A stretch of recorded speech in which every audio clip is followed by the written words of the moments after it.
stepfather again. He did not go after her. Clovis wasn't somebody who went after people. Rather, people tended to go after him. Unable to escape her misery, Emerald wandered up and down in the kitchen for a few moments, aggravating Florence Treves and Myrtle, and then went out into the garden by the side door. It was the last day of April. She felt the extraordinary softness of the season on her face and braced herself for a strict talking to. If it must be audible, she ought at least to get some distance from the house. The air was complicated with the smells of sharp new things emerging from damp soil. Small tatters of clouds dotted the watery sky. To her left was the door to the kitchen garden and stables. Ahead of her, reaching far and further in the broadest geometrical sweep, was the country over which Sterne presided.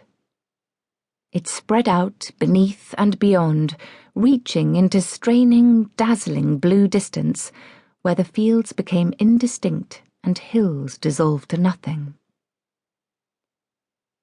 The house stood on a piece of land so cleanly semicircular, so strictly rounded, that it might have been a cake stand left behind in the landscape by some refined society of giants. It was covered with a deep, soft turf, as one might lay a thick rug over a table, and all the busy pattern of fields, hedges, cows, and villages scattered beyond, toy miniatures a child's imagination would produce. From the front of the house, the edge of the gardens formed a ha-ha between order and free nature. It was bordered by a knee-high, sharp-trimmed box hedge, lest dogs should rush at it and fall off. Small children had been known to topple, although happily the slope on falling was much gentler than it first appeared. Clovis and Emerald, when much younger, had used to take running jumps off the apparent precipice, terrifying visitors unfamiliar with the topography, only to emerge laughing hilariously, covered with dandelion fluff or mud or clinging claws of long couch grass. Emerald walked along the curve of the low box hedge with her head bowed like a lonely merry-go-round horse.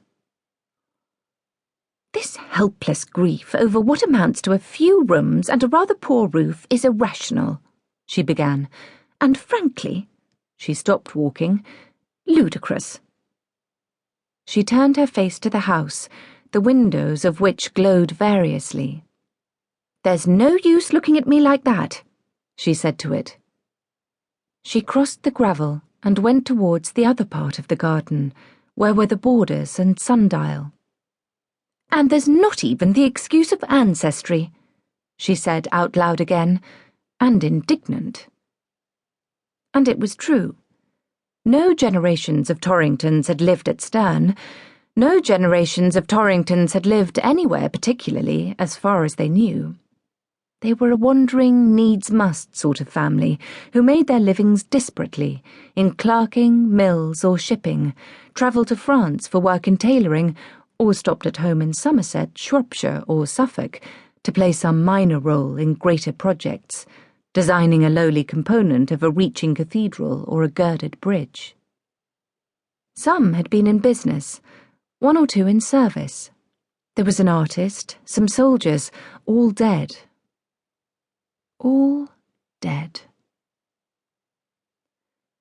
Her father's life had been distinguished only by his having the daring to buy Sterne. The house and land had been purchased rashly at the peak of what transpired to be transient, too harsh to call it flukish, financial success, when, first married to Charlotte and bathed in her adoration, he had thought Torrington might be the name of the sort of man whose family would live in such a house. Horace had loved Sterne, as he loved Charlotte, and later his children, loyally, generously, and gratefully. The children, too, feeling that they were at the end of a line, as children always do, for indeed they are, loved Sterne as exhausted travellers with lifetimes of migration behind them might love their first and last home. Sterne was the mythology of their